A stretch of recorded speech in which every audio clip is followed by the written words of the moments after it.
I think we need to pay attention to this.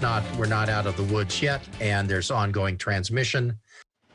Now at 9, as COVID-19 cases are going up across the country, there is concern that the trend may hit the Bay Area especially hard as we see new, more transmissible variants arrive here. Good evening, everybody. I'm Vicki Liviakis. I'm Jonathan McCall in tonight for Grant. And today, KRON 4's Taylor Bisacki talked with an infectious disease expert about the infection rate trends across the Bay Area. She's live tonight with more on what she learned. Taylor.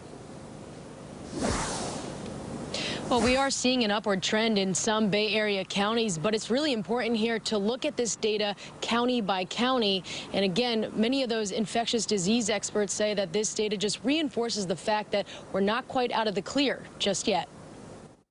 With COVID-19 cases rising in some Bay Area counties, UCSF infectious disease expert Dr. George Rutherford says overall, the Bay Area is seeing a flat trend of infection rates. Alameda, for instance, in the last week has gone up by more than 500 cases. Marin has gone down by 46. So it's kind of a wash. So I think we need to pay attention to this. We're not out of the woods yet, and there's ongoing transmission. We'll have to see what Easter celebrations might have brought. We broke down case rates and percentage changes in each Bay Area county over the last 7 days recorded by the CDC. According to their data, you'll notice cases are up in Alameda, Contra Costa, Solano, San Mateo, and Napa counties, but down in San Francisco, Santa Clara, Sonoma, and Marin counties. Meanwhile, this is the fourth week of rising cases nationwide. On Monday, CDC Director Dr. Rochelle Walensky said many of the outbreaks are in young people related to youth sports and extracurricular activities. We know that these increases are due in part to more highly transmissible variants, which we are very closely monitoring.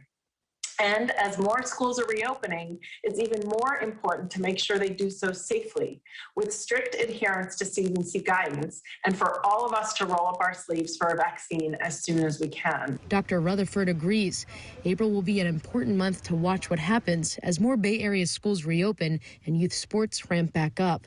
However, when it comes to new variants, he says Californians shouldn't be as worried, at least for now. Viruses mutate and these strains will jostle each other for dominance to see who's the most fit. And I think we're lucky that the West Coast variants seem to be winning out right now. While they're more transmissible, they're not as transmissible as the UK variant. Well, we are in fact seeing surges in other parts of the country, especially in states like Michigan. Experts say the immunity in each of the states, though, neighboring those areas will determine how different parts of the country really withstand these increasing cases. It's unclear exactly which way California will go, but experts believe that we're in pretty good shape as it is right now. For now, we're live in San Francisco. Taylor Bisacki, KRON 4 News.